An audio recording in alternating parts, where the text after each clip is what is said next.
Baru-baru ini dalam acara podcast, Ustadz Kainama bersama Ari Untung membuat heboh lagi. Ustadz Kainama mengatakan Yesus pergi ke Mekah umroh. Di sana dia mengadakan ritual berputar-putar.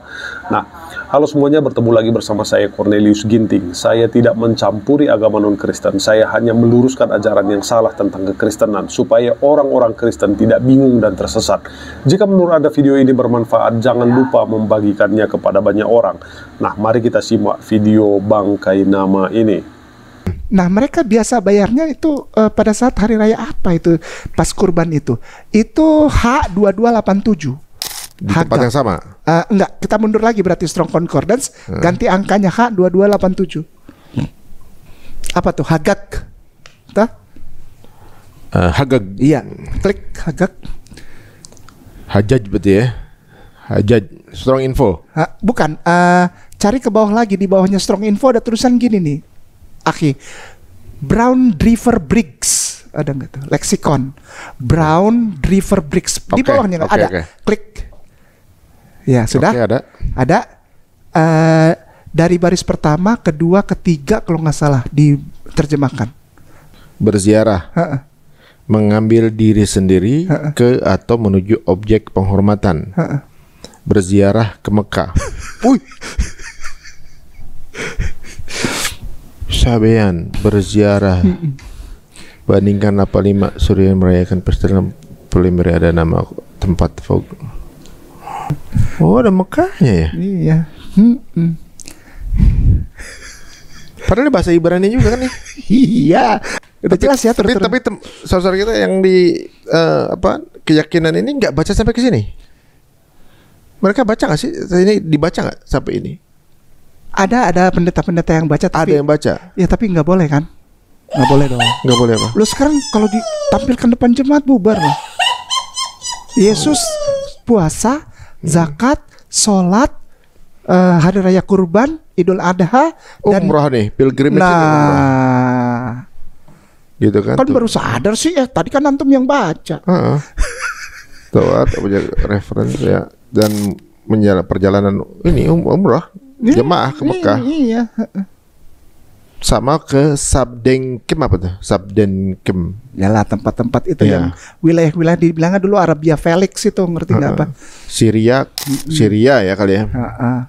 Udah naik ke ininya, ke ininya Strong Infonya. Sekarang Strong Infonya diterjemahkan, yuk. Boleh dong. Info, oke. Sip. Oke, ini kita di Mekah itu ngapain gitu? Kan tadi udah suruh ke Mekah tuh. Ngapain? Akar primitif bandingkan H2283 dengan benar untuk bergerak dalam lingkaran. Oke, stop. Tawaf. Yaitu khusus berbaris dalam proses suci untuk mengamati festival dengan implikasi menjadi ini pusing perputaran, merayakan, menari.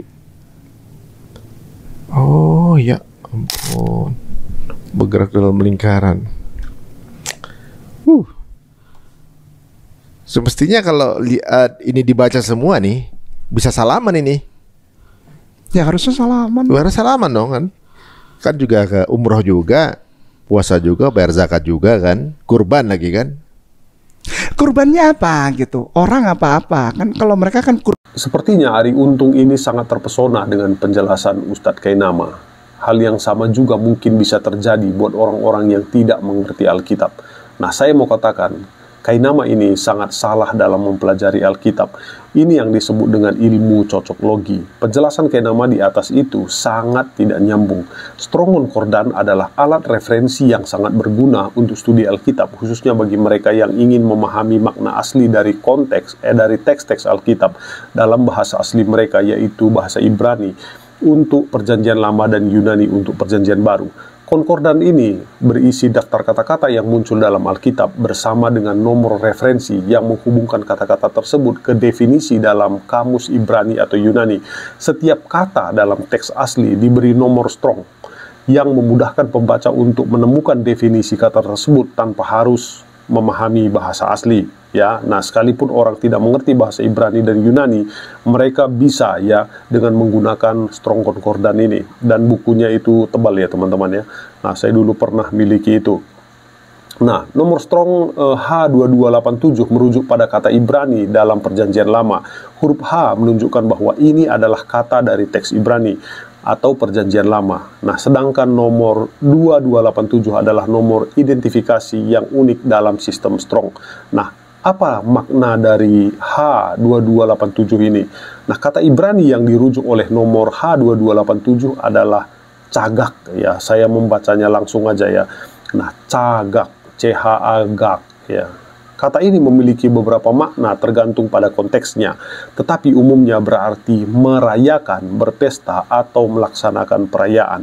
Dalam konteks Alkitab, kata ini sering digunakan untuk merujuk pada perayaan atau festival keagamaan seperti Paskah, Hari Raya Roti Tidak Beragi, atau Hari Raya Pondok Daun. Nah, contoh penggunaannya teman-teman ada dalam Ibrani 23 ayat 41, dan kamu harus merayakan ini menggunakan kata cagak.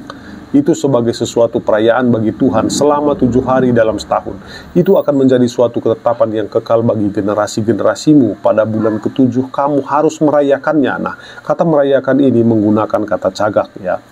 Nah, kita membahas konteks. Dalam konteks Alkitab Ibrani, kata cagak yang diindeks dengan strong number H2287 ini memiliki makna terkait dengan perayaan atau festival, terutama perayaan yang diadakan dalam tradisi Yahudi kuno.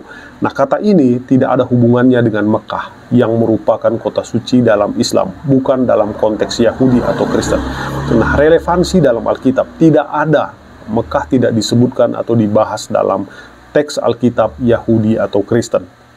Nah, Ustadz Kainama salah dalam melihat strong konkordan, atau dia mencocok-cocokkan sesuatu yang tidak cocok, atau dia mengais-ngais sesuatu untuk mendukung argumen dia. Nah, penjelasan dari Brown Driver Brick Lexicon ini untuk strong number H2287 ya, kata cagak memberikan wawasan mendalam tentang penggunaan kata tersebut dalam berbagai konteks di Alkitab Ibrani. Nah, berikut ini adalah ringkasan dari entry tersebut dan penjelasan rinci tentang maknanya. Nah, penjelasan terjemahan dari BDB ya untuk H2287 kata cagak. Nah, maknanya yaitu melakukan ziarah, merayakan pesta ziarah, merayakan dalam konteks keagamaan. Nah, kata ini memiliki makna yang mirip dalam bahasa Arab ya, yang berarti pergi menuju ke arah suatu objek penghormatan, melakukan ziarah ke Mekah. Nah, dalam bahasa Sabean juga berarti melakukan ziarah. Dalam bahasa Syria berarti merayakan pesta. Nah, ini tadi yang ditanyakan oleh Ari Untung dan Kainama nggak menjawabnya ya.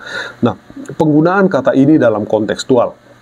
Merayakan pesta ziarah itu ada dalam Keluaran 5 ayat 1. Di sana ada merayakan pesta yang diusulkan oleh Musa. Keluaran 23 ayat 14, 3 kali setahun kamu harus membuat ziarah kepadaku, kata Tuhan. Nah, bukan ke Mekah ya. Nah, ini Keluaran 23 ayat 14. Imamat 23 ayat 39. Nah, Bilangan 29 ayat 12, merayakan hari raya Pondok Daun. Dalam Mazmur 42 ayat 5, keramaian yang merayakan pesta dipimpin oleh pemazmur dalam proses. Nah, terus maknanya yang kedua yaitu bersikap seperti di pesta. Nah, itu ada dalam 1 Samuel 30 ayat 16. Nah, yang di sana Amalek yang sedang bersenang-senang ketika diserang oleh Daud. Nah, yang ketiga berputar-putar dalam keadaan mabuk atau bingung. Nah, ini yang dikutip oleh Kainama tadi ya. Setelah dia pergi itu dan dia mengutip ini dan berputar-putar katanya ya. Nah, itu ada dalam Mazmur 107 ayat 27 ya, berputar-putar di lautan. Nah, ini juga bisa mengandung makna cagak tadi ya dalam konteksnya ya. Nah, bisa berarti mabuk atau kebingungan dari pesta atau ya sesuatu yang berlebihan ya di dalam pesta. Nah, itu artinya. Nah, tetapi Kainama ini mengutip ini untuk mendukung argumennya. Nah, dia pergi ke Mekah dan berputar-putar seperti itu. Nah, konteks historis dan kultural ya. Kata cagak ini memiliki konotasi yang kuat dengan perayaan keagamaan yang melibatkan ziarah, prosesi, dan mungkin tarian sakral. Nah, makna lebih luasnya mencakup tindakan perayaan yang formal maupun kegembiraan dalam konteks pesta. Nah, Jadi kesimpulannya, penjelasan ini menunjukkan bahwa kata cagak dalam konteks Alkitab merujuk pada tindakan merayakan pesta ziarah yang bisa mencakup berbagai bentuk ibadah, prosesi, dan kegembiraan ritual. Hubungan dengan kata Arab yang berarti melakukan ziarah ke Mekah. Nah, ini persamaan kata Bang Kenama adalah untuk menunjukkan persamaan linguistik dalam makna dasar ziarah atau perjalanan ke tempat suci. Nah, tetapi dalam konteks Alkitab tidak ada referensi langsung ke Mekah. Hubungan linguistik ini membantu menjelaskan evolusi makna kata dalam berbagai bahasa Semitik. Nah, itulah sebabnya kita sebagai orang Kristen harus hati-hati mendengar informasi seperti ini. Bagi orang awam mungkin bisa langsung percaya. Nah, tetapi setelah diselidiki, Ustadz Kainama ini ngawur dan dalam penjelasannya ya. Nah, bagaimana menurut kalian teman-teman? Kasih di kolom komentar.